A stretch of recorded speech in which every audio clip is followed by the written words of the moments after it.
बोलना ही पड़ेगा। प्रभु आपकी इसलिए थोड़ी बोलते हैं प्रभु आपकी, जो ना बोले वो चोर होवे। प्रभु आपकी एक माला तो फेरनी पड़ेगी। प्रभु आपकी आपकी तो सुधरो। आज तो 3 दिन हो गया, अब नहीं सुधरो तो कल सुधरो महाराज। प्रभु आपकी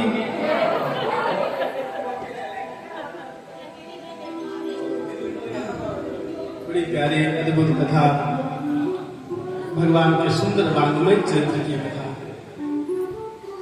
आज के तृतीय सत्र में प्रवेश कर रहे हैं। आज का 30वां है।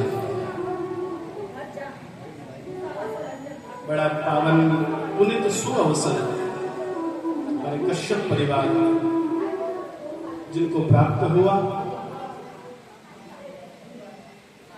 दिवंगत आत्मा श्री हेमराज जी कश्यप,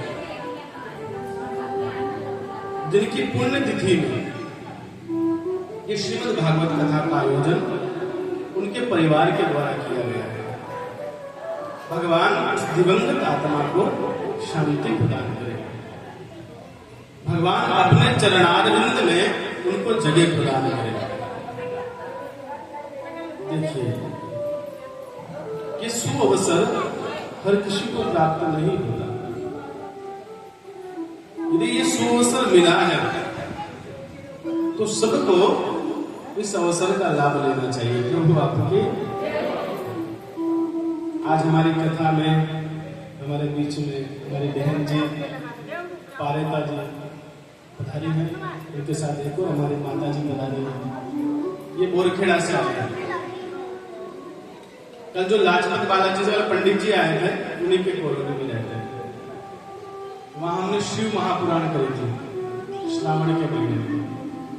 वहीं पर इन्होंने हमसे दीक्षा प्राप्त करी, शिष्य बन गए। बड़ा सुंदर सा अवसर। तो आइए इस आनंद सत्र को हम आगे बढ़ाते हैं। कल की जो हमारी कथा कहाँ विश्राम हुई थी? कल हमने कथा को कहाँ विश्राम किया था? अमर कथा, जहां पर बाबा भोलेनाथ माता पार्वती को ये सुंदर श्रीमद् भागवत कथा सुनाया। तो यही वो कथा है जो अमर कथा के रूप में संसार में विद्यमान है।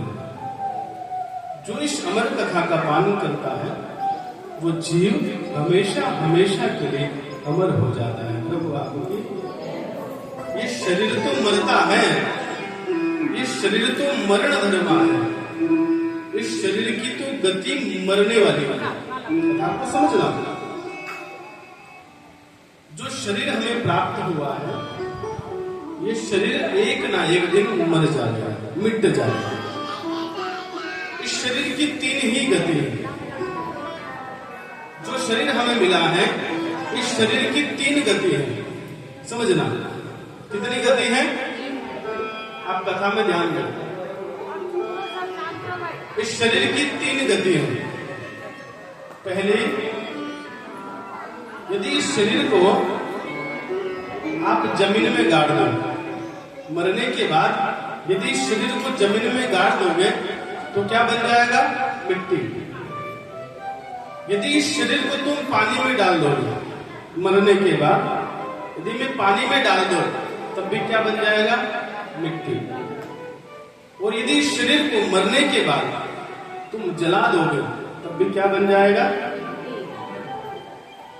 तो जो शरीर हमें मिला है ये शरीर मरण धर्मा है, एक दिन नष्ट हो जाएगा।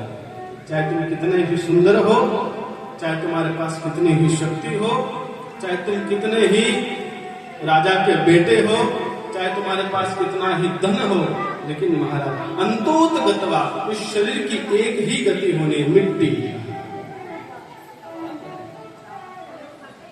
शरीर मरण धर्मा है। लेकिन इस शरीर के अंदर जो आत्मा बैठी है वो आत्मा न कभी मरती है न कभी दूसरा जन्म लेती है। आत्मा तो अजर अमर है। ये आत्मा इस शरीर को छोड़कर दूसरे शरीर में प्रवेश कर जाती है। तो ये अमर कथा जो हम सुनेंगे, ये भागवत कथा जो सुनेंगे, ये भागवत कथा, ये अमर कथा हमारी आत्मा को पुष्ट करती है, हमारी आत्मा को शक्ति प्रदान करती है, हमारी आत्मा को अमर कर देती है।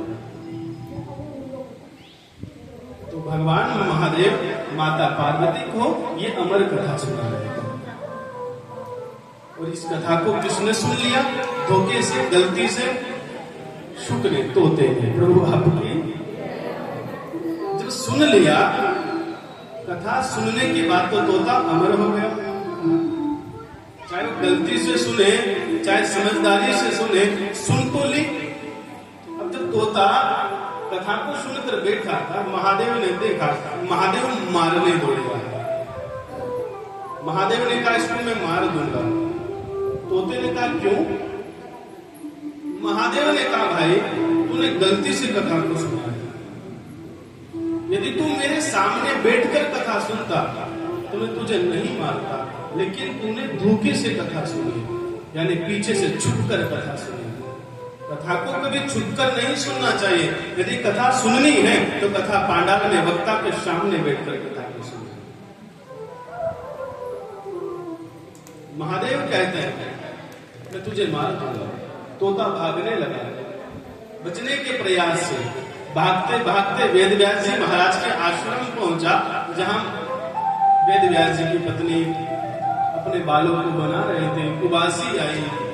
तोते ने सोचा बचने का यही एक मार्ग है, इसी के अंदर चला जाता हूं। प्रभु आपकी। तोता उड़ता हुआ वेद व्यास जी की पत्नी के गर्भ में पहुंच गया। महादेव ने वहां जाकर क्रोध दिखाया, हे देवी तोते को बाहर निकालो, वो मेरा दुश्मन है, मेरा शत्रु है, उसको मैं मार दूंगा। वेद व्यास जी की पत्नी ने कहा नाथ ये तो आपके हाथ में है।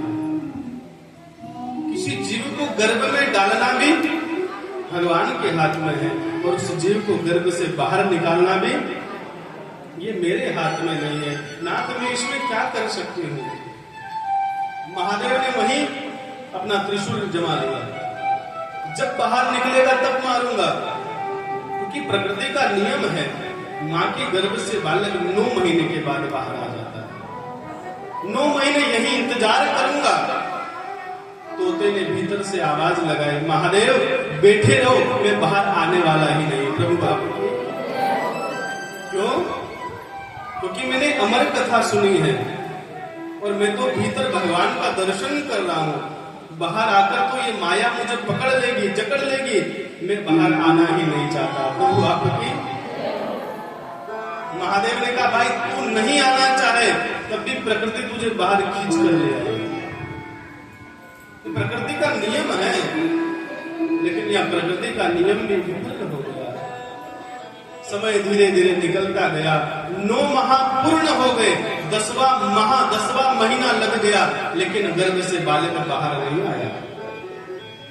11 महीने हो गए, 12 महीने, 1 वर्ष हो गया, गर्भ से बालक बाहर नहीं आया। वेद व्यास जी की पत्नी को पीड़ा होने लगी, दर्द होने लगा। पत्नी ने अपने स्वामी से कहा नाथ पेट में दर्द पीड़ा होती है। वेद व्यास जी ने तोते से कहा भाई बाहर आ जा। तोते ने कहा पिताजी बाहर तो मैं नहीं आने वाला। 1 वर्ष हो गया, 2 वर्ष, 3 वर्ष, 4 वर्ष, 5 वर्ष, ऐसा कभी हुआ ना भूतो न भविष्य की। गर्भ से 9 महीने के बाद बालक बाहर आता है, लेकिन ये बालक बड़ा विचित्र था, अद्भुत था, माया से परे था, संसार से परे था। 5 वर्ष के बाद ये बालक जब बाहर नहीं आया, 5 वर्ष छोड़ो महाराज, 10 वर्ष बीत गया। कितना समय? 10 साल, 11 साल हो गए। बहुत पीड़ा होने लगी, माँ बहुत परेशान रहते। वेद व्यास जी रोज उस बालक से कहते भाई बाहर आ जा, लेकिन बालक बाहर नहीं आता। महादेव बाहर बैठे इंतजार कर रहे हैं कि जब बाहर आएगा तब मारूंगा। उस उस बालक ने कहा पिताजी बाहर तो मैं आ जाता, लेकिन ये महादेव बेटे हैं मुझे मारने को। वेद व्यास जी ने कहा बेटा तूने अमर कथा सुनी है, और अमर कथा सुनने के बाद व्यक्ति अमर हो जाता है। महादेव तुझे मार नहीं पाएंगे। तोते ने महादेव से कहा महादेव फिर क्यों पीछे पड़े हो मारने को, छोड़ दो। महादेव ने कहा ठीक है तुम बाहर आओ, मैं तुम्हें नहीं मारूंगा। महादेव वहां से चले गए। वेद व्यास जी ने पुनः तोते से कहा भाई बाहर आ जा, हे पुत्र बाहर आ जा, तेरी मातुश्री को बड़ी पीड़ा होती है, बड़ा दर्द होता है। तोते ने कहा पिताजी एक शर्त और है। बोले क्या शर्त है? बोले पिताजी मैंने सुना है कि गर्भ के अंदर तो बालक भगवान का दर्शन करता है। 7वें माह के बाद जब बालक गर्भ में 7 महीने का हो जाता है तो 7 माह के बाद बालक को गर्भ में परम पिता परमात्मा का दर्शन होता है। क्यों होता है? भगवान उसको अपना दिव्य विपुल स्वरूप का दर्शन देते हैं कि भाई देख अभी गर्भ के अंदर तो मैं दिख रहा हूं, लेकिन गर्भ से बाहर जाते ही मैं नहीं दिखूंगा। आज बालक ने कहा पिताजी गर्भ में तो मैं भगवान का दर्शन कर रहा हूं, लेकिन जैसे ही गर्भ से बाहर आऊंगा ये संसार मुझे जकड़ लेगा, पकड़ लेगा, माया में बंध जाऊंगा, माया के बंधन में बंध जाऊंगा। इसलिए हे पिताजी मैं माया के बंधन में बंधना नहीं चाहता। ये विष्णु की माया मुझे मोहित कर देगी, मैं भगवान का भजन भूल जाऊंगा, संसार में लग जाऊंगा। आप पहले विष्णु से कहो कि विष्णु की माया मुझे पकड़े नहीं। वेद व्यास जी महाराज ने भगवान विष्णु से प्रार्थना करी, हे नारायण ये बालक गर्भ से बाहर नहीं आ रहा है, इसको आपकी माया से डर लग रहा है। भगवान ने कहा ये विचित्र घटना हो गई, 12 वर्ष तक बालक गर्भ में रहा है, इसको बाहर निकालना बड़ा अनिवार्य है, नहीं तो ये देवी मर जाएगी। भगवान विष्णु ने कहा भाई तू बाहर आ जा, तुझे मेरी माया पकड़ेगी नहीं। प्रभु आपकी। जब भगवान विष्णु ने वचन दिया, देखिए संसार का एक नियम है, जब बालक गर्भ में रहता है ना तब तक उसका कोई रिश्ता नहीं बनता, लेकिन जैसे बालक गर्भ से बाहर आया उसका पहला रिश्ता बनता है मां। जैसे ही गर्भ से बाहर आया पहला रिश्ता, दूसरा रिश्ता पिता, तीसरा रिश्ता दादा, चौथा दादी, पांचवा नाना, छठा नानी। ये रिश्ते बनते जाते हैं। जैसे ही संसार में आया अनेक रिश्तों ने उसे पकड़ लिया। एक से छूटा तो दूसरे ने पकड़ा, दूसरे ने छूटा तीसरे ने पकड़ा। संसार का जीव जकड़ जाता है, बंधन में बंध जाता है। लेकिन जैसे ही ये छोटा सा सुख, ये तोता जैसे ही गर्भ से बाहर आया, कितने वर्ष का बाहर आया? 12 वर्ष का। प्रभु आपकी 12 वर्ष के बालक के रूप में गर्भ से प्रकट हुआ है। ये अद्वितीय परम वीतरागी सन्यासी जिसको विष्णु की माया मोहित नहीं कर सकती। हम सभी तो माया के बंधन में बंधे हैं, लेकिन ये माया के बंधन में नहीं है। परम वीतरागी यम प्रवसंतम अनुप्रेतम प्रेत कृत्यम द्वेपायनो विरह कातर आभाव पुत्रेति तन्मयतया तरवो विनेन्दु स्तम सर्वभूत हृदयं मुनिमानतोषि। मुनियों के भी मुनि हैं, ज्ञानियों में परम ज्ञानी हैं, वीतरागियों के परम वीतरागी, वैरागी, संत, महात्मा, परम सन्यासी, जिनको कोई भेद नहीं है। जैसे ही माँ की गर्भ से बाहर आए और महाराज बालक भागने लगा। प्रभु आपकी। ऐसा कभी होता है? नहीं होता। ये रोते रोते बाहर नहीं आए, ये हंसते हंसते बाहर आए। संसार का जीव रोते रोते जन्म लेता है, लेकिन ये अद्वितीय बालक हंसते हंसते जन्म लिया है। यदि संसार में बालक नहीं रोवे तो उसको रुलाया जाता है। यदि बालक जन्म लेते ही ना रोए तो उसको रुलाया जाता है। लेकिन ये बालक अद्भुत था, जन्म लेते ही मुस्कुराने लगा, हंसने लगा, भागने लगा। माँ ने कहा बेटा रुक, अभी तो जन्म लिया है, अभी मेरे दुग्ध का पान कर, अभी मुझे लाड करने दे, प्यार करने, स्नेह करने दे। बालक ने किसी की नहीं सुनी, पिता ने पकड़ा, हाथ छुड़ाकर भागने लगे। पिता कहता भाई रुक रुक रुक। बालक कहाँ रुकने वाला, भागने लगा, जंगल की ओर भागने लगा। पिता पीछे पीछे पीछे, बेटा रुक जा रुक जा रुक जा रुक जा, मैं तेरा पिता हूँ। उस बालक ने कहा संसार में न तो कोई किसी का पिता होता है, न कोई किसी की माँ होती है, ये संसार सिर्फ एक परमात्मा का सहारा है। आज बालक भागने लगा, जंगल में जाकर आंखों को बंद करके निगुण परमात्मा का, निर्गुण परब्रह्म का ध्यान करने लगा। वेद व्यास जी को चिंता हुई, मैंने भागवत कथा को लिखा है, अब एक ही तो बेटा है जो संसार में भागवत सबको सुनाएगा, और ये भी परम बैरागी हो गया, निर्गुण ब्रह्म का उपासक बन गया, तो सगुण कृष्ण की कथा कौन गाएगा? देखिए, निर्गुण और सगुण दोनों में भेद है। निर्गुण ब्रह्म और सगुण परमात्मा, इन दोनों में अंतर है। निर्गुण किसे कहते हैं? जिसका कोई आकार ना हो। निर्गुण निराकार।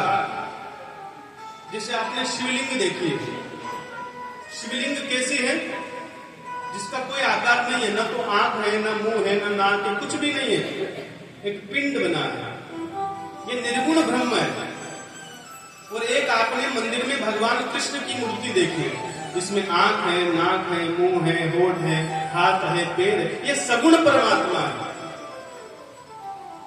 तो सुखदेव जी महाराज निर्गुण ब्रह्म की उपासना करने लगे। वेद व्यास जी को चिंता हो गई। वेद व्यास जी ने अपने शिष्यों को भेजा और कहा मेरे पुत्र को मनाकर लाओ। शिष्य गए, लेकिन सुखदेव जी वापस नहीं आए। शिष्यों ने जाकर भागवत के कुछ श्लोक सुनाए। उन भागवत के श्लोकों से मोहित होकर सुखदेव जी वापस आए। वेद व्यास जी ने उन्हें भागवत कथा सिखाई। कथा तो किसने सीख ली? सुखदेव जी ने। कथा तो सीख ली, लेकिन कथा सुनाए किसको? मैंने कथा तो सीख ली और सामने सुनने वाला ना हो तो किसको सुनाऊं? तो सुखदेव जी तो तैयार हो गए।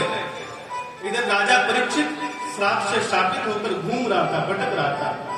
तब किसी ने कहा महाराज, हे गुरुदेव, आपका चेला आपका इंतजार कर रहा है, जाओ उसे कथा सुनाओ। राजा परीक्षित के पास सुखदेव जी महाराज पहुंचे हैं और बड़े भाव से सुखदेव जी महाराज के मुखारविंद से राजा परीक्षित ने ये 7 दिवसीय श्रीमद् भागवत कथा को सुना। कल हमने कथा में समझा था कि राजा परीक्षित ने पहला प्रश्न किया था कि जो मरणासन प्राणी है उसका कर्म क्या है।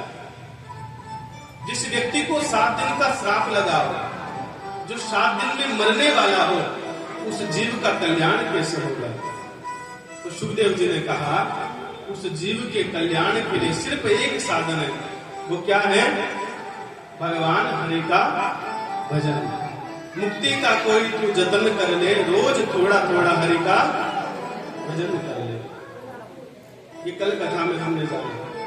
आज राजा परीक्षित अपने गुरु को प्रणाम कर रहा है और गुरु के चरणों में वंदन करते हुए कहता है, मेरा तार हरि से जोड़े, ऐसा कोई संत मिले। मेरा तार हरि से जोड़े, ऐसा कोई संत मिले। मेरा तार हरि से जोड़े, ऐसा कोई संत मिले। ऐसा कोई संत मिले, ऐसा कोई संत मिले, ऐसा कोई गुरु मिले, ऐसा कोई गुरु मिले। मेरा तार हरि से जोड़े, ऐसा कोई संत मिले।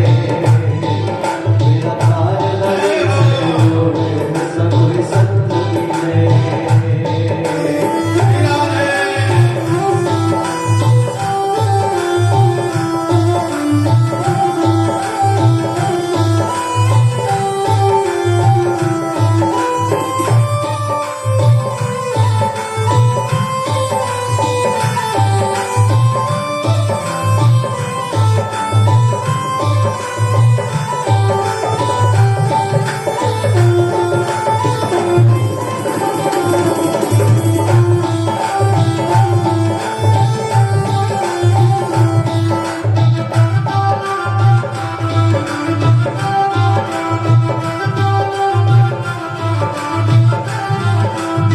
टूटा तार हुआ अंधियारा, टूटा तार हुआ अंधियारा, टूटा तार हुआ अंधियारा, हरि नदी के हरि का द्वारा, हरे तार हुआ अंधियारा, हरे नदी के हरि का द्वारा।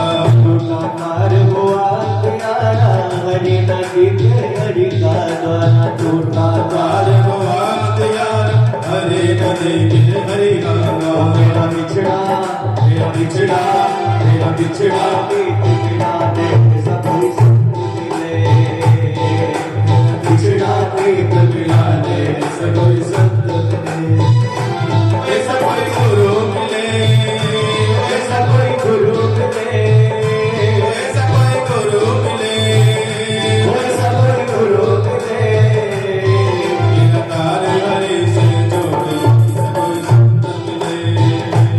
ओ मेरा तार हरि से कोई संग मिले। शिवदेव भगवान की, शिवदेव जी महाराज की।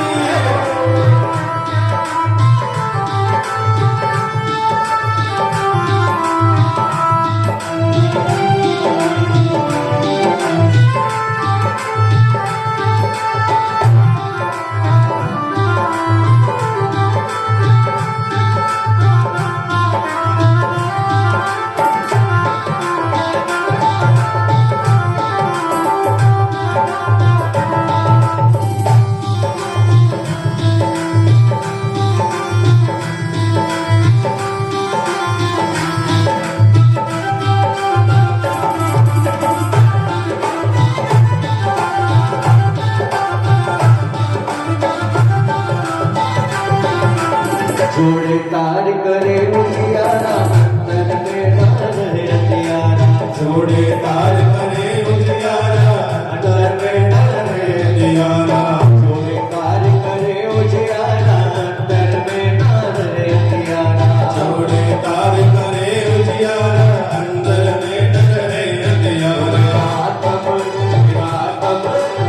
आत्म रूप लखा दे सब कोई संत मिले, मेरा आत्मा रूप दिलाए, ऐसा कोई संत मिले, ऐसा कोई संत मिले, ऐसा कोई संत मिले, ऐसा कोई गुरु मिले, ऐसा कोई गुरु मिले, ओ तार हरि से जोड़े सब कोई संत मिले, मेरा तार हरि से जोड़े सब कोई संत मिले। जय हो।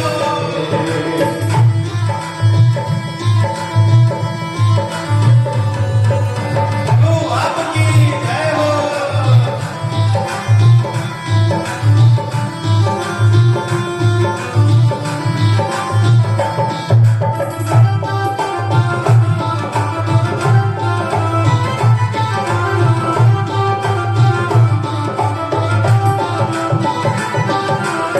जब मैं अटकू, जब मैं भटकू, हरि मिलन को जब मैं तड़पू, जब मैं अटकू, जब मैं भटको हरि मिलन को जब मैं तड़पो, जब मैं अटकू, जब मैं भटकू, हरि मिलन को जब मैं तड़पू, जब मैं अटकू जब मैं भटकू हरि मिलन को जब मैं तड़पो, जब मैं अटकू, जब मैं भटकू, हरि मिलन को जब मैं तड़पू, जब मैं अटकू जब मैं भटको हरि मिलन को जब मैं मेरी माँ, मेरी माँ, मेरी माँ पकड़ के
बसे माया सा हसा कर जाए हमारा माया जाल न फंसे बेचारा हसा हसा कर जाए हमारा माया जाल न फंसे माया मेरे हंस को मेरे हंस को मेरे हंस को मोती छुपा दे ऐसा कोई मिले मेरे हंस को मोती छुपा दे ऐसा कोई संत मिले वो ऐसा कोई संत मिले वो ऐसा कोई संत मिले, वो ऐसा कोई गुरु मिले वो ऐसा कोई गुरु मिले। वो मेरा तार हरि से जोड़े ऐसा कोई संत मिले वो मेरा तार हरि से जोड़े ऐसा कोई संत मिले वो मेरा तार हरि से जोड़े ऐसा कोई संत मिले वो मेरा तार हरि से जोड़े ऐसा कोई संत मिले ऐसा कोई गुरु मिले ऐसा कोई संत मिले ऐसा कोई संत मिले।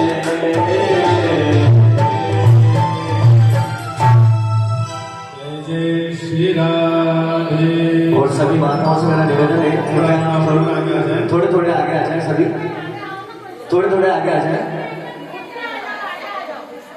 थोड़े थोड़े से आगे से किसी शहर से नहीं प्रेम से बातें नहीं करनी है बोलिए राधे राधे राधे।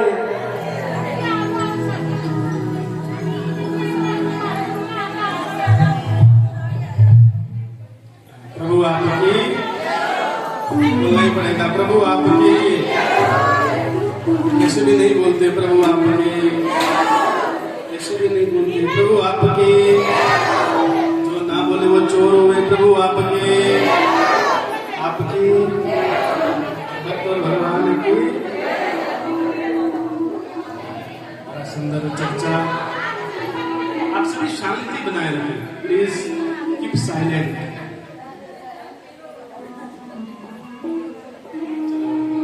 बड़े आनंद से भाव से हम कथा को प्रवेश करें। यहाँ सुखदेव जी महाराज राजा परीक्षित को कथा सुनाने बैठे हैं। राजा परीक्षित ने मन में भाव बनाया, ऐसा कोई संत मुझे मिल जाए जो मेरा तार परमात्मा से जोड़ दे। देखिए, संसार में संतों का काम क्या है? संसार में संत क्या करते हैं? संसार के जो भटके हुए जीव हैं उनको संत भगवान से जोड़ देते हैं। जिस तार में करंट ना आए, आपने घर में बल्ब लगाया, आपने अपने घर में एक बल्ब लगाया, उसको एक तार से कनेक्शन देकर लाइट से जोड़ दिया। अब उस तार में फ्यूज हो तो, तार बीच में से टूटा हो तो क्या लाइट जलेगी? तो संत क्या करते हैं? उस फ्यूज को जोड़ देते हैं। प्रभु आपकी उस तार को आपस में गठान लगा देते हैं, जोड़ देते हैं। वो जैसे ही जोड़ा, भजन में आया ना, टूटा तार हुआ अंधियारा, हरि न मिले हरि का द्वार। तार जब टूट जाता है तो न हरि मिलते हैं न हरि का द्वार मिलता है। लेकिन जैसे ही वो तार जुड़ा, लाइट जली, उजाला हुआ और परमात्मा दिख गए। प्रभु आपकी ये संत करते हैं। या सुखदेव जी महाराज ने राजा परीक्षित को कथा सुनाई। राजा परीक्षित ने कहा, गुरुदेव मैं मरने वाला हूं 7 दिन में, हे गुरुदेव क्या करूं? गुरुदेव ने कहा, भाई बस भगवान का भजन करो, दिन रात भगवान को याद करो।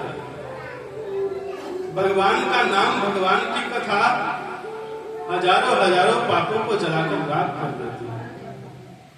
राजा परीक्षित ने कहा, गुरुदेव प्रयास तो बहुत करता हूं लेकिन मन नहीं लगता, मन भटक जाता है, मन भगवान के भजन में नहीं लगता।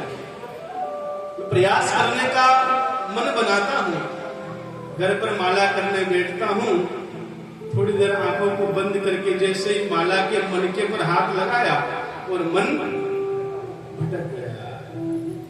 बाहर क्या हो रहा होगा, मेरी गोटन क्या बातें कर रही होगी, मेरी सहेली क्या कर रही होगी, पड़ोसन क्या कर रही होगी, मेरी बहू क्या कर रही होगी, मेरी बेटी क्या कर रही होगी। मन खो जाता है, भटक जाता है, मार्ग से विचलित हो जाता है। क्या करूं? प्रयास तो बहुत करता हूं, बैठूं भगवान का भजन करूं, भगवान का पूजन करूं, सत्संग करूं, कीर्तन करूं, जाऊं, लेकिन मन लगता नहीं है। बैठे तो यहाँ है लेकिन मन पहुंच गया घर। अच्छा, मन की कितनी बड़ी गति है, ये मन कितना तेज चलता है। तुम अभी यहाँ बैठे हो और अपने पियर को याद करो, मन कहाँ चला गया? पियर में चला गया। बैठे तो यहाँ हो, अब तुम मन से कह दो कि भाई घर पे चलो, घर क्या हो रहा होगा, तो सब मन कहाँ चला गया? ये मन बहुत तीव्र गति से चलता है। ये मन बड़ा चंचल है, कैसे इसे समझाऊं, जितना इसे समझाऊं उतना ही मचल जाऊं। जितना इस मन को समझाने का प्रयास मैं करता हूं, ये मन मचल जाता है। क्या करो? तो सुखदेव जी ने राजा परीक्षित से कहा, राजन, इस मन को समझाने का 4 उपाय है। क्या उपाय है? सुखदेव जी ने कहा, सुन। जितासनो जित श्वासो जित संगो जितेंद्रिय। मन को समझाने का, मन को संभालने का 4 उपाय है, 4 मार्ग है। पहला क्या है? जितासनो। पहले अपने आसन को जीतो। तुम जिस आसन पर बैठकर भगवान का भजन कर रहे हो, आपका आसन सिद्ध होना चाहिए। मैं 4 घंटे यहाँ बैठकर कथा कर रहा हूं, मैंने पैर लंबे किए नहीं किए? आप कभी ऐसे, कभी ऐसे, कभी यूं, कभी यूं। क्यों? क्योंकि आसन की शुद्धि बड़ी आवश्यक है। जितासनो, जिस आसन पर तुम बैठो वो आसन शुद्ध होना चाहिए। चाहे तुम पद्मासन लगाओ, लेकिन जिस भी आसन में तुम बैठो तुम्हारा आसन श्रेष्ठ होना चाहिए। पहला, जब तक आसन श्रेष्ठ नहीं होगा तुम भगवान का भजन नहीं कर सकते। दूसरा है जित श्वासो। अपनी श्वासों को जीतो। श्वासों को कैसे जीता जाए? भगवान ने हमें 24 घंटे दिए। कितना समय दिया? 24 घंटे। 24 घंटे में 12 घंटे दिन और 12 घंटे, इनमें भगवान ने हमें अनगिनत श्वासें दी। इन श्वासों में हम क्या करते हैं? तेरी मेरी, लड़ाई झगड़े, गालियां। श्वास तो आ रही है, जा रही है, आ रही है, जा रही है, लेकिन इन श्वासों का हम दुरुपयोग कर रहे हैं। भगवान ने इसलिए नहीं दी थी कि भाई इस श्वासों से तुम संसार में जाकर गाली दे रहे। भगवान ने इसलिए थोड़ी दी। भगवान ने किस लिए दी? भगवान कहते हैं इन श्वासों का सदुपयोग करके तू मेरा भजन करना प्रभु आपकी। लेकिन हम क्या कर रहे हैं? इसका दुरुपयोग कर रहे हैं। अपनी श्वासों को जीतो। तुम्हारी श्वासों में, रोम रोम में भगवान का सुमिरन होना चाहिए। हर श्वास से भगवान का नाम उच्चारण होना चाहिए। दूसरों का परमार्थ होना चाहिए।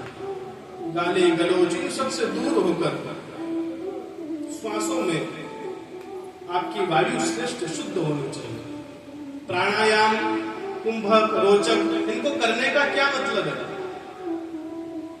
किसी भी पूजा में बैठने से पहले ब्राह्मण देवता आपसे प्राणायाम करवाते हैं। पहला कुंभक, रोचक, ये प्राणायाम होता है। तो इन प्राणायामों को करने का मतलब क्या, अर्थ क्या है?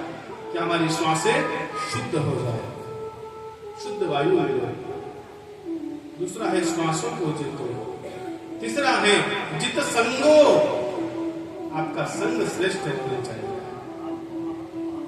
तुम तो भजन करने वाले हो, तुम सुबह सुबह रोज भजन करके मंदिर में पूजा करके जैसे ही बाहर जाते हो, तुम जिन दोस्तों के पास बैठते हो, शराबी, जुआरी, मांस का भक्षण करने वाले, गलत संग करने वाले, दुसंग करने वाले, बुरे विचार रखने वाले, तुम कितना ही प्रयास कर लो बचने का, लेकिन एक दिन तुम्हें वो संग बिगाड़ कर रख देगा। प्रभु आपकी इसे संग को जीतो, संग श्रेष्ठ होना चाहिए। मैंने एक कथा में कहा था परसों कि आंखों के ऊपर सफेद चश्मा लगाओगे दुनिया सफेद दिखाई देगी, नीला लगाओगे नीली दिखाई देगी, काला लगाओगे काली दिखाई देगी, पीला चश्मा लगाओगे दुनिया पीली दिखाई देगी। जैसा आंखों से संबंध जिसका होता है दुनिया वैसी दिखाई देती है। इसलिए जैसा हमारा संबंध होगा हमारे ऊपर रंग भी वैसा आएगा। प्रभु आपकी जैसी संगत वैसी रंगत, इसलिए संग श्रेष्ठ होना चाहिए। एक अच्छे व्यक्ति का एक मित्र था शराबी। अब वो शराबी तो खूब शराब पीता, वो अच्छा व्यक्ति शराब नहीं पीता। अब साथ में तो रहता, तो एक दिन क्या हुआ, उस अच्छे व्यक्ति को खांसी हो गई। अब उसने बहुत दवाइयों का उपयोग कर लिया, खांसी ठीक नहीं हुई। तो शराबी मित्र ने कहा, भाई तेरी खांसी ठीक नहीं होती, इतने दिन हो गए, कोई अच्छी दवाई ले। उसने कहा बहुत दवाइयों का उपयोग कर रहा, ठीक नहीं होती। बोले एक मैं दवाई बताता हूं, उसका उपयोग कर। बोले क्या? बोले एक शराब का पेक ले गया, एक पेक ले। उसने कहा कोई शराब के पेक लगाने से कोई खांसी ठीक होती? बोले भाई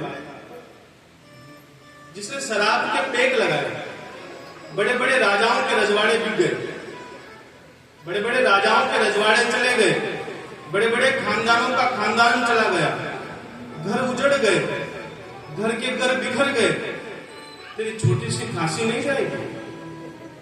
इस शराब को पीने से बड़े बड़े रजवाड़े चले गए, तो खांसी की क्या होगा? ये भी चली गई। तो ये कुसंग है, ये बुरे विचार हैं जो व्यक्ति को भटका देता है, अच्छे को भी बिगाड़ कर रख देता है।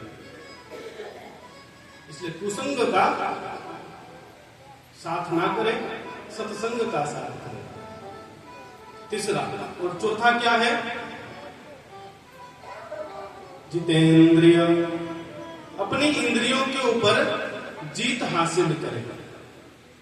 हमारे शरीर में 10 इंद्रियां हैं, मन, वचन, कर्म, बुद्धि, ये 4 तत्व और समाहित किए गए। 10 इंद्रियां कौन कौन सी? 5 तो ज्ञानेंद्रिया, 5 कर्मेंद्रिया, ये तो हो गई 10 इंद्रियां। और 4 तत्व मन, बुद्धि, वचन, ये तत्व है। कथा का सूत्र कहता है कि ये 10 इंद्रियां जो है, इन इंद्रियों के ऊपर जीत हासिल हो।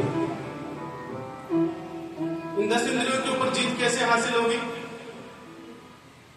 इनको जीतने के लिए आपको आपका मन ठीक करना पड़ेगा, बुद्धि को ठीक करना पड़ेगा, आत्मा को ठीक करना पड़ेगा। तो इन इंद्रियों पर जीत हासिल हो। ये 4 कर्म यदि आपने कर लिए तो आप भगवान का भजन करने में सामर्थ्य हैं। मन के हारे हार है और मन के जीते जीत, मन ही मिलावत राम से और मन ही करत है भजे। कितनी बड़ी बात है। ये सारा खेल मन का है। इंद्रियों पर जीत हासिल करनी है तो मन को वश में करना पड़ेगा।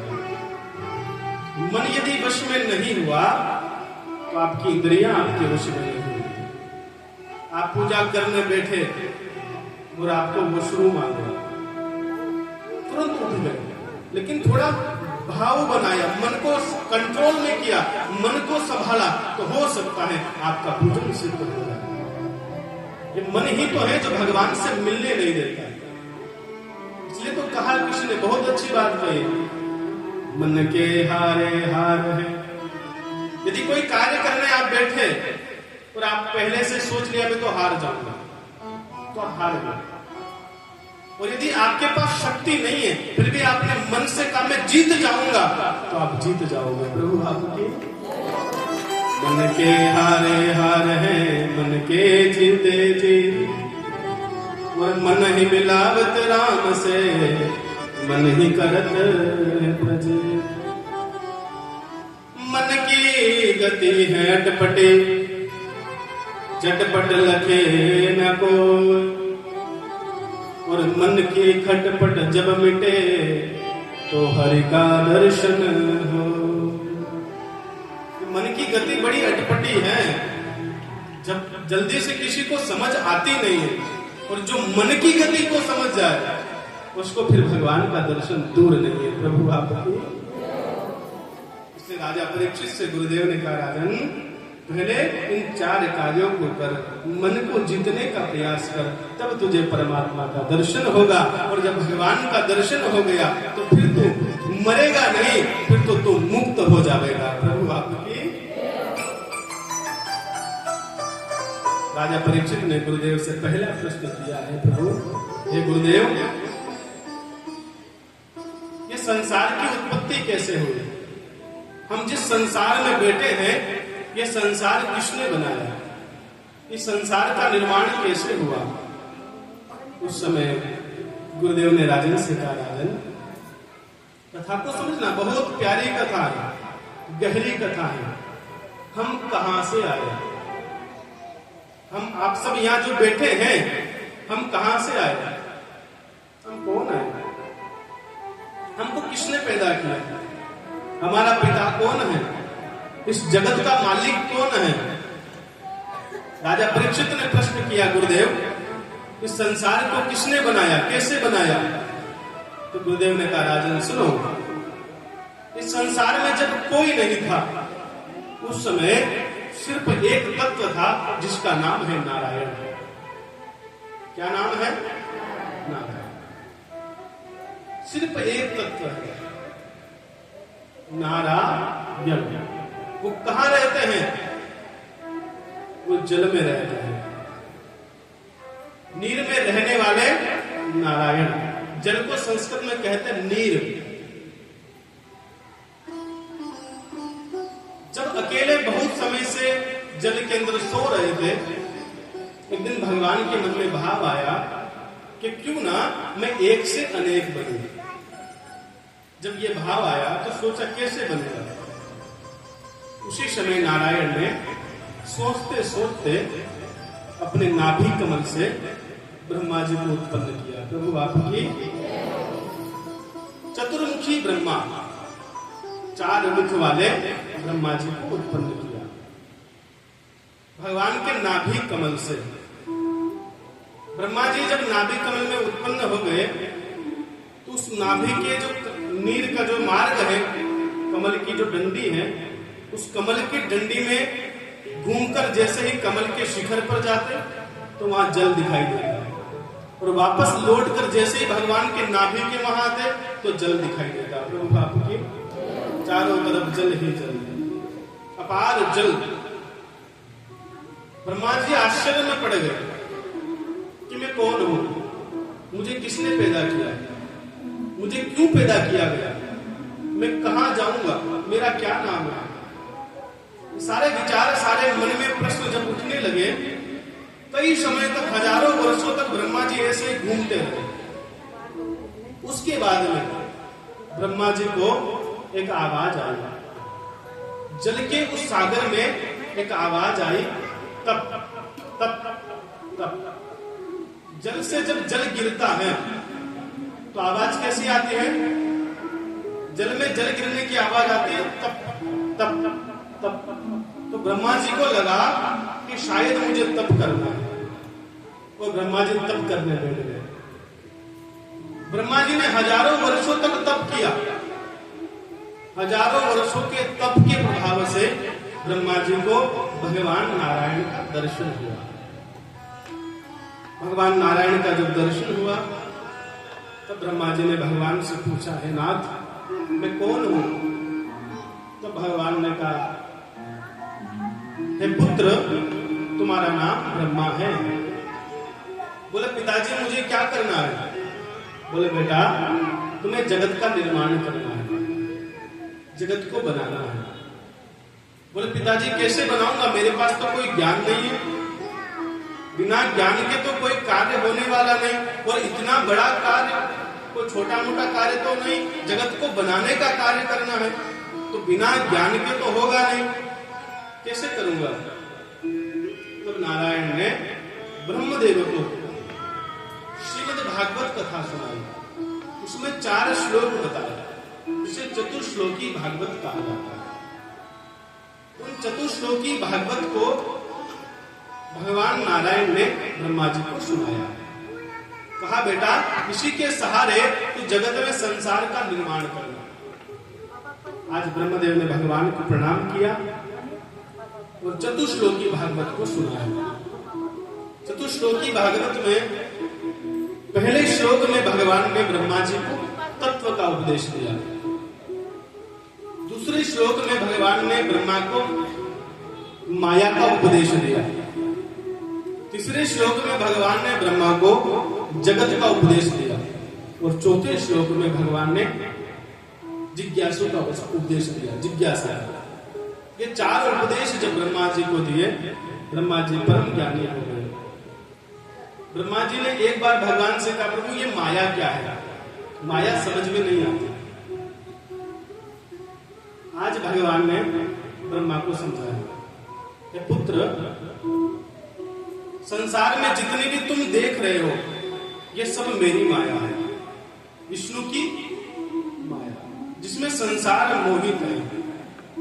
संसार रात दिन कहता है मैं। क्या कहता है?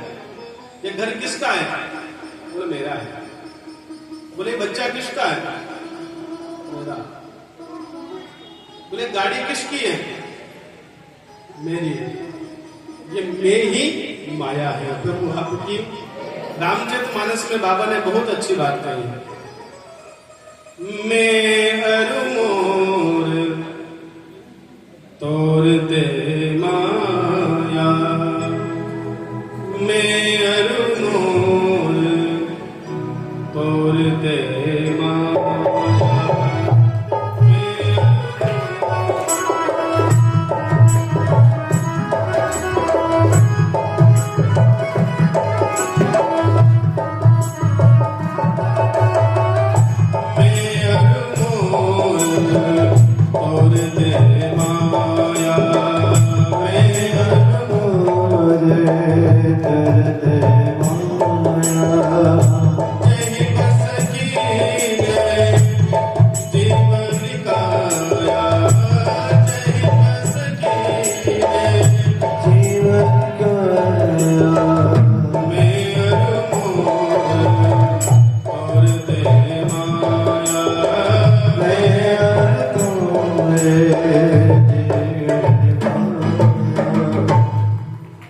भगवान ने कहा, हे ब्रह्मदेव, मैं हरु मोर तोर ते माया। इसी में संसार का जीव फंसा हुआ है। क्या है? एक समझना, इस माया को समझना। ये माया का जंजाल कितना बड़ा है। जिस माया को हम रात दिन देखते हैं, जिसमें हम फंसे हुए हैं, ये माया बहुत विचलित है, संसार को विचलित करने वाली। हम सब जानते हैं कि हम जिएंगे नहीं, फिर भी जीने का प्रयास करते हैं। समझना, हम सब जानते हैं कि हम ज्यादा समय यहां रहेंगे नहीं, फिर भी बड़ा बड़ा कोठी बंगला बनाते हैं। जानते हैं जिएंगे नहीं, फिर भी जीने का प्रयास कर रहे हैं। हम सब जानते हैं कि साथ कुछ ले जाएंगे नहीं, फिर भी संग्रह करने का प्रयास करते हैं। हम सब जानते हैं कि साथ कोई नहीं देता, फिर भी दोस्ती निभा रहे हैं, फिर भी दोस्ती कर रहे हैं, फ्रेंडशिप कर रहे हैं, रिश्ते बना रहे हैं, नए नए रिश्ते जोड़ रहे हैं। हम सब जानते हैं, लेकिन महाराज ये माया बड़ी विपरीत है, समझ में नहीं आती। एक महात्मा थे, साधु संत महात्माओं को संसार की माया से क्या मतलब, वो तो परम वीतरागी, संसार से अलग, संसार से परे हैं, लेकिन ये भी माया में भटक जाते हैं। बड़े बड़े सिद्ध महापुरुषों को भी माया में भटकते हुए देखा है। आपने नारद जी की कथा सुनी? नारद जी तो रात दिन भगवान का भजन करने वाले हैं, लेकिन नारद जी भी एक बार भटक गए। किसको देखकर? स्त्री रूपी माया को देखकर। एक कन्या को देखकर नारद जी भी खो गए। कितने बड़े सिद्ध! आप सोचो, ये माया कितनी खतरनाक है, इससे कैसे बचा जाए? कहां कहां बचोगे? नारद जी ने जब काम पर विजय प्राप्त करी तो नारद जी से रहा नहीं गया। कोई व्यक्ति कोई अच्छा कार्य कर लेता है ना, तो दुनिया को दिखाता है। अब नारद जी ने काम पर विजय पाली। नारद जी भागे भागे अपने पिता ब्रह्मा के पास गए। ब्रह्मदेव से कहा, पिताजी मैंने आज कितना बड़ा काम किया, मैंने काम को जीत लिया। ब्रह्मा ने कहा, बेटा तुम तो वैसे ही संत हो, तुमने मुझसे कहा ठीक है, लेकिन किसी और से मत कहना। लेकिन नारद जी से रहा नहीं गया। नारद जी फिर भागे भागे महादेव के पास गए। महादेव, मैंने काम पर विजय पाया है। महादेव ने कहा, बहुत अच्छी बात है, तुमने मुझसे तो कहा ठीक है, कभी विष्णु के सामने मत कहना। नारद जी से रहा नहीं गया, अपनी अपनी विजय की सबको कहने लगे। नारद जी भागे भागे विष्णु के पास गए। भगवान विष्णु ने नारद जी का स्वागत किया और पूछा, हे नारद जी कैसे आना हुआ? नारद जी ने प्रशंसा में कहा, हे भगवान, हे विष्णु, मैंने आज काम पर विजय पाया है। भगवान विष्णु मुस्कुराए। भगवान ने खूब तारीफ करे। अरे नारद जी, तुम्हारे तो क्या कहने, तुम तो बड़े बड़े सिद्ध महात्मा हो, तुम तो अपनी इंद्रियों को वश में रखने वाले हो, तुम्हारे ऊपर काम क्या प्रभाव दिखाएगा? नारद जी और खुश हो गए। नारद जी चलने लगे। भगवान ने माया रची।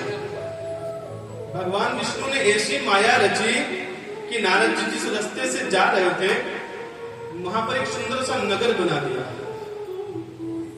उस नगर में एक राजा है जो अपनी कन्या के विवाह के लिए स्वयंवर रच रहा है। नारद जी उस रास्ते से जा रहे थे। नारद जी ने बड़ा सुंदर नगर देखा। मन में सोचा, इतना सुंदर नगर है, जरा अंदर चलकर तो देखो। अंदर गए। अंदर जाकर देखा तो पता चला कि इस नगर के जो राजा हैं, वो अपनी कन्या का विवाह करने वाले हैं। स्वयंवर। कन्या जिसको भी पसंद करेगी, उसी के साथ उस कन्या का विवाह होगा। अब नारद जी फिर आगे चले। नारद जी ने सोचा, चलो देखूं तो सही कि कौन सी ऐसी कन्या है, कैसे राजा है। अब नारद जी को इतनी झंझट में पड़ने की आवश्यकता नहीं थी। नारद जी प्रणाम करके चले जाते, लेकिन नारद जी नगर में पहुंच गए, राजा के द्वार पर पहुंच गए। राजा ने देखा महात्मा पधारे, नारद जी पधारे। राजा ने स्वागत किया, बिठाया, आसन दिया और अपनी कन्या को बुलाया और कन्या से कहा, बेटा प्रणाम करो, जल पिलाओ। कन्या ने प्रणाम किया, जल पिलाया। नारद जी ने जैसे ही कन्या को देखा, मोहित हो गया। कन्या इतनी सुंदर। पिता ने कहा, बेटा अपना हाथ महात्मा के हाथ में दे दो। और महात्मा से कहा, नारद जी मेरी कन्या का हाथ देखकर बताओ कि मेरी कन्या कैसी रहेगी। नारद जी ने जैसे ही हाथ पकड़ा, नारद जी हाथ तो नहीं देखे ना, मुंह देखे। इतना सुंदर स्वरूप। नारद जी मोहित हो गए। अब नारद जी ने हाथ में देखा कि इस कन्या का जिससे भी विवाह होगा, वो बड़ा सुखी रहेगा, ये कन्या बड़ी सुखी रहेगी। उसी समय नारद जी ने मन में सोचा कि क्यों ना इस कन्या का विवाह मेरे साथ ही हो जाए। संत हैं, महात्मा हैं, अभी भी काम पर विजय पाकर आए हैं, लेकिन महाराज वापस काम में भगवान विष्णु की माया कोई पहचान नहीं सकता। उस कन्या के चक्कर में भगवान विष्णु के पास गए, कहा प्रभु तुम्हारा चेहरा दे दो। भगवान ने कहा मेरा चेहरे का क्या करोगे? बोले शादी करते हैं। बोले अभी अभी तो काम पर विजय पाकर आए थे, अब शादी का विचार आ गया। बोले प्रभु शादी तो करूंगा। भगवान ने कहा ठीक है। भगवान ने अपना चेहरा तो नहीं दिया, किसका चेहरा दिया? बंदर का। क्योंकि नारद जी ने एक बात कही, प्रभु जिस प्रकार मेरा हित हो वो कार्य करना। भगवान ने बंदर का चेहरा दिया और महाराज उस कन्या ने नारद जी को माला नहीं पहनाई।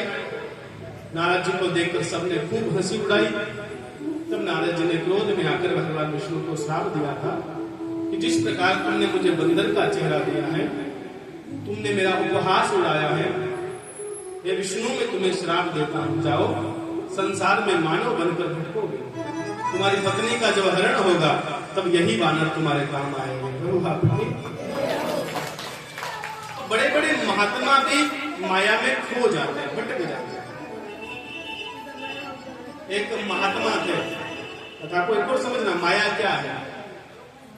एक महात्मा थे जो सिर्फ एक कोपिन पहनते थे, उनको संसार की माया से कोई लेना देना नहीं। एक कोपिन पहनते थे, उसी को धोते थे, उसी को पहनते थे, हाथ में कमंडल लेकर बस घूमते रहते थे। उनके आश्रम में एक चूहा आ गया, चूहे ने उस कोपिन को काट दिया। अब जब कोपिन काट दी तो कोपिन क्या पहने? तो महात्मा ने कहा भाई अब क्या करें? एक शिष्य ने कहा महाराज कोपिन तो नई बनानी पड़ेगी, लेकिन कहां तक बनाऊं? ये चूहा तो उस कोपिन को भी काट देगा। बोले इस चूहे को कैसे खत्म करें? बोले बिल्ली पाल लो। अब चूहे को खत्म करने के लिए महात्मा ने आश्रम में बिल्ली पाल ली। अब बिल्ली तो पाल ली, तो बिल्ली का पेट कैसे भरे? महात्मा ने कहा भाई ये तो विडंबना हो गई, अब बिल्ली का पेट कैसे भरे? तो शिष्य ने कहा गुरुजी बिल्ली को दूध पसंद है, तुम ऐसा करो गाय पालो। चूहे को भगाने के लिए बिल्ली पाली, बिल्ली का पेट भरने के लिए गाय पाली। अब गाय का पेट भरने के लिए चारा। महात्मा का भजन छूट गया, माला छूट गई, सत्संग छूट गया, माया बढ़ती गई। और महात्मा ने सोचा चारा कहां से आया? बोले खेत ले लो। एक खेत लिया गया। अब उस खेत की हकाई जुताई बुताई, चारा उगाना, चारा काटना, गाय को खिलाना, फिर गाय का दूध निकालना, बिल्ली को पिलाना, सारी माया, सारा भजन छूट गया, माया बढ़ती गई। आखिरी में महात्मा ने कहा ये सब झमेला है, इससे अच्छा तो यही है कि बिना कोपिन के रह लो। तो यही माया है, कभी संसार का जीव संतुष्ट नहीं होता। एक आ गया, 1 रुपया मिला तो 100 की खोज में 99 की प्रतीक्षा करता है। 100 मिल गए तो 1000 चाहता है, 1000 मिल गए तो 10,000 चाहता है, 10,000 मिल गए तो लाख चाहता है। कभी संसार का जीव तृप्त होता ही नहीं। यही माया है, दिन रात मैं करता रहता है। इसी माया के झंझट में जीव भटकता है। आज नारद जी, आज भगवान ने ब्रह्मदेव को माया का उपदेश दिया। ब्रह्मदेव ने बड़ी सुंदर संसार के निर्माण, सृष्टि के निर्माण के लिए बड़ी सुंदर योजना बनाई। अब संसार में कुछ था नहीं, ब्रह्मदेव ने सोचा क्या करें, कैसे क्या होगा। तब ब्रह्मदेव ने आज सृष्टि का निर्माण करने के लिए संकल्प सृष्टि को बनाया। किसको बनाया? संकल्प सृष्टि। संकल्प सृष्टि में ब्रह्मदेव ने अपने ही अंग से, अपने ही शरीर से 4 ऋषि कुमारों को प्रकट किया। सनक, सनंदन, सनातन, सनत कुमार। इन 4 ऋषियों को ब्रह्मदेव ने प्रकट किया। चारों से कहा बेटा जाओ संसार को बनाओ। चारों ने कहा पिताजी हम तो भगवान का भजन करने वाले, हम संसार के झमेले में पड़ना नहीं चाहते।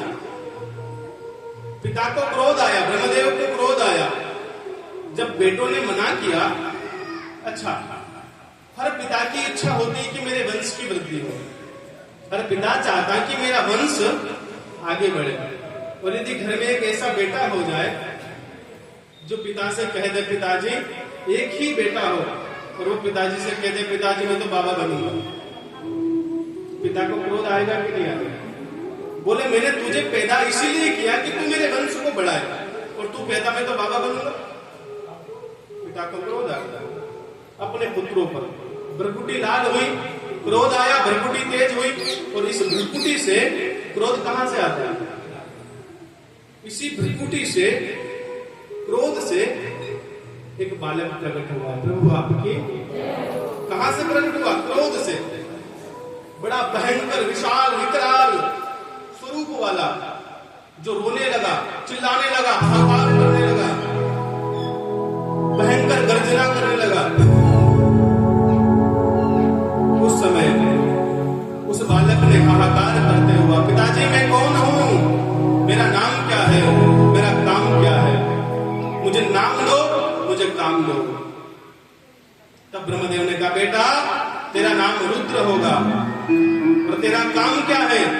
संसार में सृष्टि का निर्माण करना, मेरा सहयोग करना। आज जैसे रुद्र भगवान प्रकट हुए, बोले रुद्र भगवान की। ये रुद्र कौन है? शिव महाकाल के रूप में प्रकट हुए, रुद्र के रूप में। अब जैसे भगवान शिव को संसार को बनाने का काम दिया गया, तो कथा कहती शिव ने संसार में बनाया, लेकिन कैसा बनाया? अपने जैसा। भूत, प्रेत, पिशाच, शाकिनी, डाकिनी, ऐसे बच्चों को पैदा किया। किसी के तो हाथ है न किसी के हाथ है ही नहीं, किसी के सिर है किसी के धड़ नहीं है। ऐसे भूत प्रेतों को प्रकट कर दिया। भूत प्रेत की जब सृष्टि बन गई तो ब्रह्मदेव ने आकर देखा, बेटे से कहा बेटा काम कैसा चल रहा है? बेटे ने कहा पिताजी देख लो। ब्रह्मदेव ने देखा ऐसी सृष्टि, इसका क्या करेगा? बोले बेटा तेरा काम यहीं बंद कर, बस हाथ जोड़ ले, तो शांति से बैठ। ऐसी सृष्टि का मैं क्या करूंगा? रुद्र ने अपनी सृष्टि को बंद किया। फिर ब्रह्मदेव ने अपने मन से 10 मानस पुत्रों को प्रकट किया। कितने? 10 ऋषियों को, जो भगवान ब्रह्मा के मानस पुत्र कहलाते हैं। उन मानस पुत्रों में पहले है अत्रि, दूसरे हैं भृगु, तीसरे हैं अंगिरा, चौथे हैं मरीचि, पांचवें हैं पुलस्त ऋषि, छठे हैं पुलह ऋषि, सातवें हैं क्रतु, आठवें हैं नारद, नौवें हैं वशिष्ठ और 10वें हैं दक्ष। नारद भी ब्रह्मा के मानस पुत्र है। इन 10 ऋषियों को प्रकट किया, इनसे कहा जाओ शादी करो, बच्चे पैदा करो, सृष्टि का निर्माण करो। 10 ने हाथ जोड़ लिए, पिताजी हमारे बस का नहीं है, प्रभु आपकी। अब पिता ब्रह्मा सबके पास गए, सबसे कहा, लेकिन जो 9 पुत्र हैं उन्होंने हाथ जोड़ दिए। लेकिन जो 10वां पुत्र है दक्ष प्रजापति, उसको पिता पर दया आ गई। उसने कहा पिताजी मैं शादी करूंगा। दक्ष प्रजापति ने पिता का सहयोग लेकर पिता की मदद से विवाह करने का निर्णय लिया है। तो इस प्रकार भगवान ब्रह्मा ने 10 मानस पुत्रों को प्रकट किया। फिर उसी समय ब्रह्मदेव ने अपनी मैथुनी सृष्टि का प्रारंभ किया। उससे पहले मैथुनी सृष्टि नहीं थी, कथा को समझना। मैथुनी सृष्टि का प्रारंभ किया मनु और शत्रुपा के रूप में। कथा कहती है भगवान ने, ब्रह्मा ने अपने वाम अंग से कन्या को और दक्षिण अंग से पुरुष को प्रकट किया। और आज इसी कन्या और पुरुष ने मिलकर संसार में मैथुनी सृष्टि का निर्माण किया। हम जिस सृष्टि से पैदा हुए हैं, आप और हम, ये सृष्टि कहलाती है मैथुनी सृष्टि। कौन सी सृष्टि? मैथुनी सृष्टि। ये पुरुष और कन्या के संयोग से होती है। संसार में 4 प्रकार की सृष्टि है। एक है उद्भिज, एक है स्वदीज, एक है अंडज और एक है जरायुज। उद्भिज यानी जो जमीन से पैदा होते हैं। आपने देखा कुछ कीट पतंगे, कीड़े मकोड़े कहां से पैदा होते हैं? जमीन से। उद्भिज। एक है स्वदीज, जिसमें हम आते हैं। हम स्वयं से प्रकट हुए हैं। हम कहां से प्रकट हुए? स्वयं से। यानी एक पुरुष से और एक स्त्री से हम प्रकट हुए हैं, स्वयं से। एक है जरायुज। आपने देखा गाय, बैल, ये कहां से पैदा होते हैं? जड़ से। ये जब पैदा होते हैं तो इनके साथ एक जड़ आती है मां के गर्भ से। ये जड़ के साथ पैदा होता है। जरायुज, जो जरा में लिपटे होते हैं, जड़ में लिपटे होते हैं। और एक होते हैं अंडज, जो एक अंडे से। तोता कहां से आता है? चिड़िया कहां से आती है? ये 4 प्रकार की सृष्टि है। इसी को मैथुनी सृष्टि कहा। कथा का सूत्र कहता है, आज मैथुनी सृष्टि का प्रारंभ हुआ। भगवान ब्रह्मा के वाम अंग से कन्या, दक्षिण अंग से पुरुष प्रकट हुआ। इन दोनों ने मैथुनी सृष्टि का प्रारंभ किया। मनु और शत्रुपा के रूप में आज कथा कहते हैं ये दोनों प्रकट हुए हैं। और इन्होंने जब मैथुनी सृष्टि का प्रारंभ किया है तो इनके घर 3 कन्याएं हुई। पहली का नाम आकृति, दूसरी का नाम प्रसूति और तीसरी का नाम रुचि। 2 पुरुष प्रकट हुए, प्रियव्रत और उत्तान प्राप्त। इन 5 पुत्रों ने जब संसार में आए, इन्हीं से ये संपूर्ण संसार बना है। तो भगवान की बड़ी प्यारी सृष्टि है। आज ब्रह्मदेव ने संसार को बनाया। देखो कितना सुंदर संसार है। आप सोचो, ब्रह्मदेव ने कौन सा कार्य किया? कुम्हार का कार्य किया। एक कुम्हार जब मिट्टी के मटके बनाता है, समझना कथा को, कुम्हार का काम क्या है? मिट्टी के मटके बनाना है। जब वो मिट्टी के मटके काई से बनाता है? मिट्टी से। कुम्हार पहले सुंदर सी मिट्टी को देखता है, ढूंढता है, उस मिट्टी को घर लाता है, उस मिट्टी में पानी डालता है, फिर उस मिट्टी को रोंदता है पैरों से। जो साफ सुथरी मिट्टी है, स्वच्छ मिट्टी है, उसमें स्वच्छ जल डालता है, अपने पैरों से रोंद कर उसको आपस में मिलाता है। जब मिट्टी और जल का समावेश अच्छी तरह से हो जाता है, तब उस मिट्टी को एक चाक पर ले जाता है और सुंदर हाथों से चाक को चलाता है। चाक को चलाते चलाते चलाते अपनी कलाकृति से, आकृति से उस मिट्टी को उस चाक पर रखता है और जैसा चाहता है वैसा पात्र निर्माण कर देता है। प्रभु आपकी। यदि कुमार ने सोच लिया कि मुझे मिट्टी का मटका बनाना है, तो उसी समय मिट्टी का, यदि कुमार सोच ले कि इस चाक से मुझे दिया बनाना है तो दिया, वो सोच ले कि कोई सुंदर सी आकृति देनी है तो आकृति देता है, वो सोच ले चिलम बनाना तो चिलम बना देता है। प्रभु आपको बनता तो उसी मिट्टी से है। मिट्टी भी एक, पानी भी, चाक भी, बनाने वाले हाथ भी, लेकिन आकृतियां अनेक बन जाते हैं। कोई दीपक के रूप में, कोई मिट्टी के मटके के रूप में, अनेक प्रकार की आकृतियों का निर्माण हो जाता है।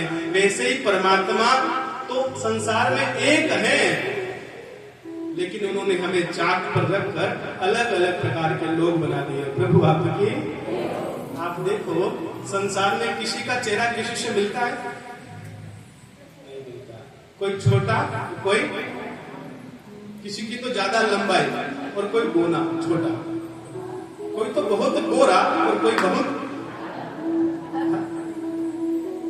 किसी का नाक छोटा, किसी का अनेक प्रकार के अलग अलग रोग संसार में बने हुए। कोई किसी को एक दूसरे से किसी की चेहरा आकृति मिलती नहीं है, इसको तो छोड़ो, किसी के गुण भी आपस में नहीं मिलते हैं। ये भगवान की सुंदर रचना है जिसको भगवान ने संसार में बनाया है। तो देखो भगवान का कितना प्यारा संसार है, भगवान के सुंदर संसार को, बड़ा सुंदर संसार भगवान का। ये आधार तेरा है, ये संसार तेरा है, ये आधार तेरा है, ये संसार तेरा है। तो संभालो कान्हा जी परिवार तेरा है, ओ लो संभालो कान्हा जी परिवार तेरा है। ये आधार तेरा है, ये संसार तेरा है, ये आधार तेरा है, ये संसार तेरा है। तो संभालो कान्हा जी परिवार तेरा है, लो संभालो कान्हा जी परिवार तेरा है। जय हो।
ये आधार तेरा है, ये संसार तेरा है, लो संभालो कान्हा जी परिवार तेरा है। तो संभालो कान्हा जी परिवार तेरा है, ओ लो संभालो कान्हा जी परिवार तेरा है।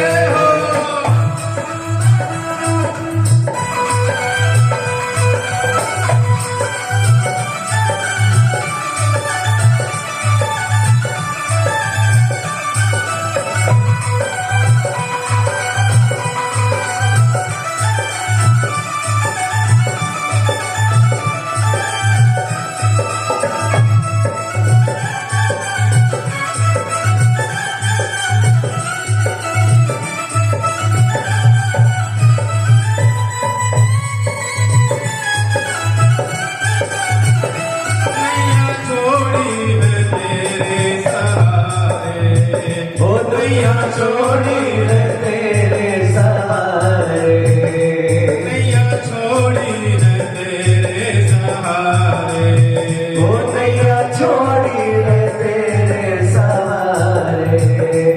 लगानी पड़ेगी किनारे, और लगानी पड़ेगी किनारे, अब लगानी पड़ेगी किनारे, ओ अब लगानी पड़ेगी किनारे।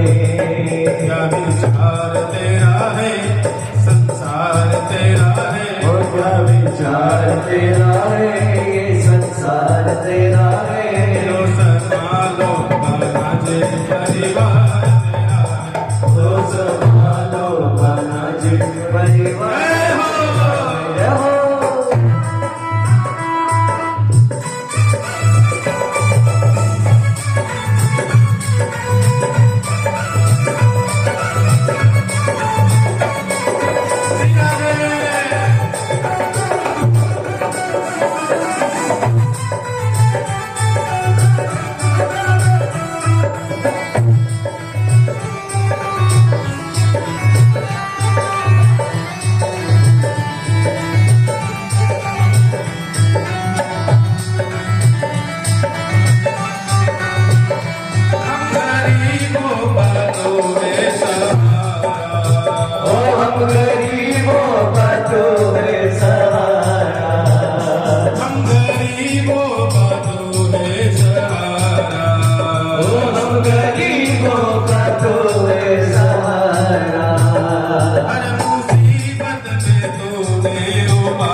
संसार तेरा है तलबदार तेरा है ये संसार तेरा है लो संभालो तन ये परिवार तेरा है लो संभालो तन ये परिवार तेरा है तेरा है ये संसार तेरा है ये आधार तेरा है ये संसार तेरा है लो संभालो तन ये परिवार तेरा है लो संभालो तन ये परिवार है।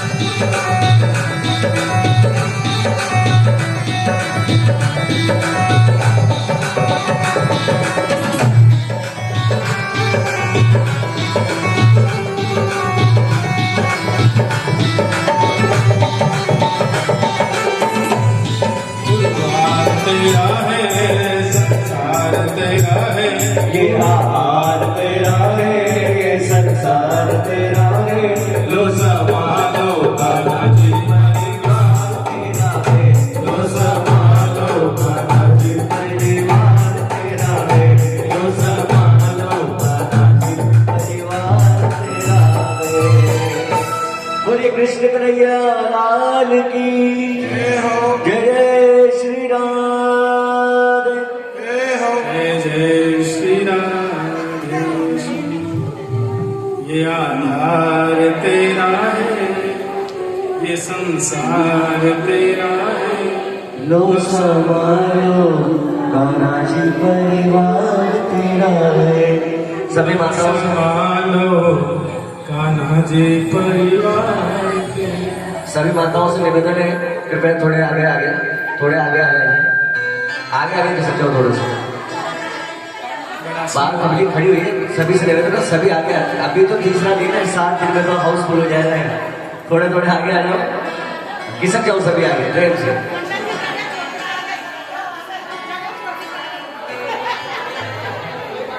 बड़ा सुंदर चर्चा शांति बनाए रखे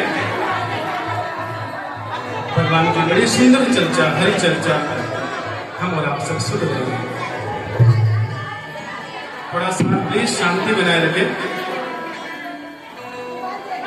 आप आगे जरूर आए लेकिन बोले नहीं शांति से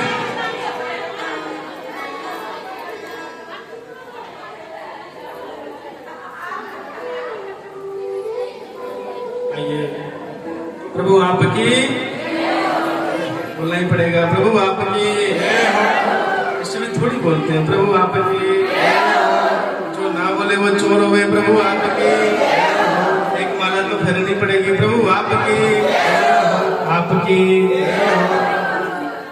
पागल भक्तों की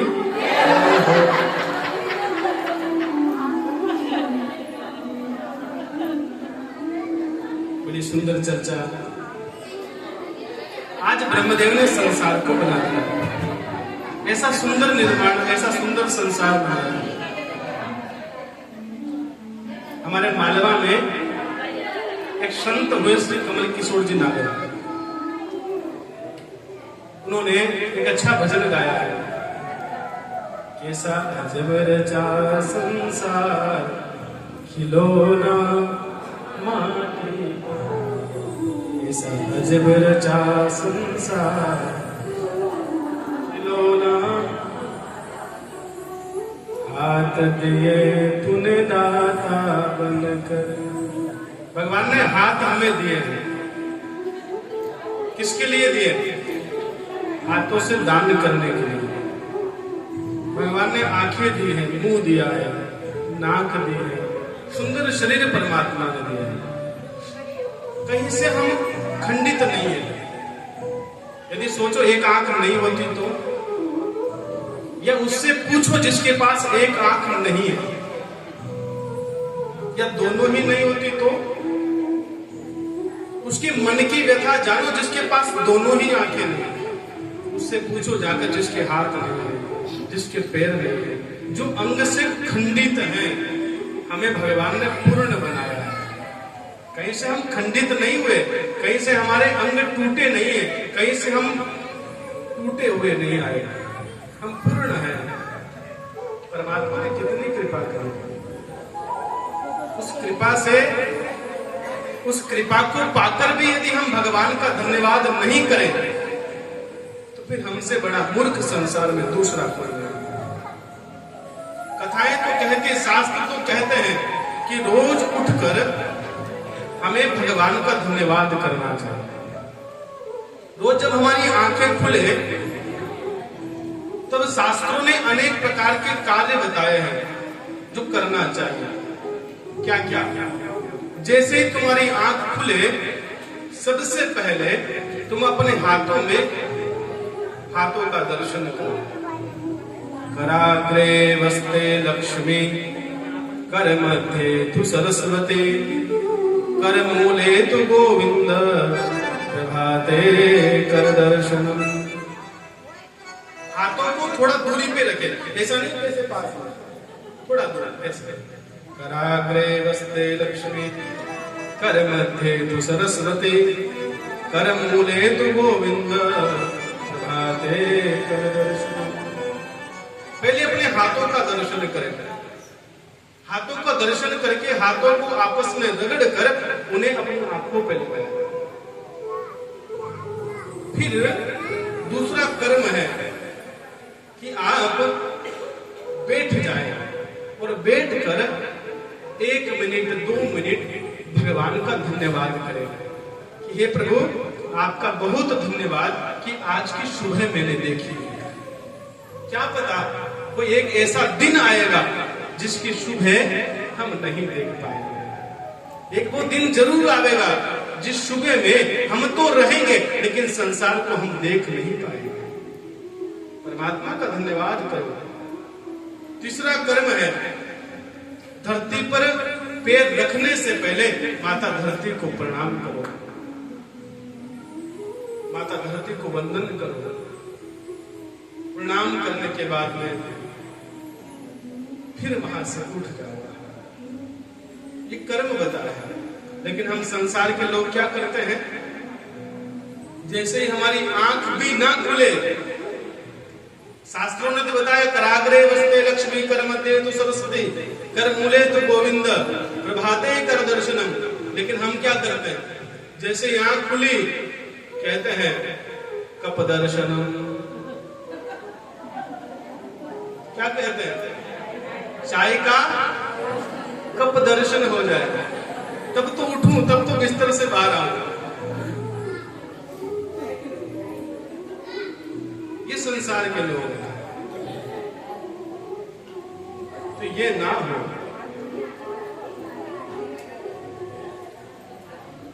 आगे भगवान ने कहा है, इस सुंदर शरीर से तुम भगवान की कथा को सुनो, भगवान की कथा को गाओ, यही श्रेष्ठ है। आगे सुखदेव जी महाराज ने राजा परीक्षित को बड़ी सुंदर सृष्टि के निर्माण के बाद में कथा सुनाई। हे राजन, जब ब्रह्मदेव ने सृष्टि का निर्माण कर दिया, सृष्टि को बना दिया, लेकिन इस धरती को स्थापित करने के लिए जगह नहीं थी। मानवों को बना तो दिया ब्रह्मदेव ने, संसार को बना तो दिया, लेकिन संसार को स्थापित कहां करें, क्योंकि चारों तरफ जल ही जल थे। राजा परीक्षित ने कहा, गुरुदेव ये धरती कहां थी? तो गुरुदेव ने कहा, राजन इस धरती को एक असुर ने रसातल में छुपा दिया था। बोले वो असुर कौन है? तो सुखदेव जी ने कहा, उस असुर का नाम है हिरण्याक्ष। ये धरती नहीं थी, जिस पृथ्वी पर आज हम हैं, ये धरती थी नहीं। इस धरती को इस असुर ने पाताल के नीचे जो रसातल है उसमें ले जाकर छुपा दिया। उस समय ब्रह्मदेव ने भगवान से प्रार्थना करी, नारायण से, हे प्रभु, आपके कहने पर मैंने संसार तो बना दिया, लेकिन इस संसार को स्थापित कहां करूं, संसार को कहां रखूं। उस समय आज भगवान नारायण ने अवतार लेने की सोची। भगवान ने अपनी नासिका छिद्र से भगवान नारायण को छींक आई और भगवान की नारायण की छींक से, नासिका छिद्र से एक अंश प्रकट हुआ। ये अंश कौन है? ये वराह के रूप में प्रकट हुए। बोले वराह भगवान की। वराह के रूप में भगवान प्रकट हुए। भगवान नारायण ने वराह से कहा, जाओ, धरती रसातल में डूबी हुई है, उसको बाहर निकाल कर लाओ। भगवान वराह जाने लगे। हिरण्याक्ष धरती को रसातल में छुपाकर भ्रमण कर रहा था। सोच रहा था कि कोई ऐसा वीर मिले जिसके साथ मैं युद्ध करूं। रास्ते में नारद जी मिल गए। नारद जी से कहा, नारद जी, मुझसे युद्ध करो। नारद जी ने कहा, भाई हिरण्याक्ष असुर, तू तो बड़ा बलशाली है और मैं तो सीधा ब्राह्मण, मैं तुझसे कैसे युद्ध करूंगा? मेरे पास शक्ति नहीं है। बोले मुझे युद्ध करना है। बोले इसी रास्ते पर जा, तुझे आगे वराह मिलेगा, उसी वराह से तू युद्ध करेगा। भगवान वराह धरती को रसातल से बाहर निकालने आ रहे थे। इधर से हिरण्याक्ष जाने लगा। भगवान वराह और हिरण्याक्ष ने आपस में एक दूसरे को देखा। देखकर भगवान वराह का जो स्वरूप है वो शुकर का है। किसका है? शुकर कौन है? ये गांव में घूमने वाले सुअर नहीं, जंगल के शुकर, जिनके बड़े बड़े दांत होते हैं, जो जंगली होते हैं, जंगली शुकर, वही भगवान वराह है। भगवान ने भक्तों का हित करने के लिए शुकर का रूप लिया। इससे बड़ा दयालु कौन हो सकता है? भगवान के बड़े बड़े दंतुकाएं हैं। हिरण्याक्ष ने भगवान वराह को देखा और हंसने लगा। वो कैसा स्वरूप है? कहा, सुअर कहां जा रहा है? भगवान से क्या कहा? सुअर। हिरण्याक्ष ने, असुर ने, अरे सुअर कहां जा रहा है? भगवान हिरण्याक्ष को क्रोध आया और मुझे सुअर कहता है, सुअर कहता है। आप सोचो, कोई काला हो और उसको तुम कह दो काला, उसको क्रोध आता है। काले को यदि तुम काला कह दो तो क्रोध आएगा, लेकिन तुम तो हद ही पार करके कह दो तो काली अंधेरी रात है। काला कहो वहां तक तो ठीक है। बोले तू तो अमावस्या की रात्रि है, उसको कितना क्रोध आएगा? वराह कह देगा, भगवान क्रोध नहीं करते, लेकिन उसने तो कह दिया तो सुअर है, भगवान को क्रोध आया। भगवान ने भी कह दिया तू तो कुत्ते के जैसा है। हिरण्याक्ष को कहा तू कुत्ते के जैसा। और दोनों के बीच में लड़ाई चालू है, क्योंकि ये शब्दों की लड़ाई बहुत गहरी होती है। इसलिए तो किसी संत ने, कबीर ने कहा है, शब्द संभाले बोलिए, शब्द के हाथ न पाओ, एक शब्द औषधि करे, एक शब्द करेगा। शब्द को बड़े संभाल कर बोलने की बात कही है। इन शब्दों के अंदर इतनी ताकत होती है कि ये घर बिगाड़ देते हैं, एक दूसरे में लड़ाई करवा देते हैं। शब्दों की बड़ी ताकत है बने। एक बात और किसी ने कही है, बोल सको तो मीठा बोलो, कटु बोलना मत सीखो, लगा सको तो बाग लगाओ, आग लगाना मत सीखो, जला सको तो दिए जलाओ। क्या कहा? जला सको तो दिए जलाओ, दिलों को जलाना मत सीखो, मिटा सको तो क्रोध मिटाओ, प्रेम मिटाना मत सीखो। बिछा सको तो फूल बिछाओ, सूल बिछाना मत सीखो। सूल कहते हैं कांटों को। बिछा सको तो फूल बिछाओ, कांटे बिछाना मत सीखो। और जा सको तो सत्संग जाओ, कुसंग जाना मत सीखो। कितनी सुंदर बात कही है। इन शब्दों की बड़ी महिमा है। ऐसी वाणी बोलिए जो मन का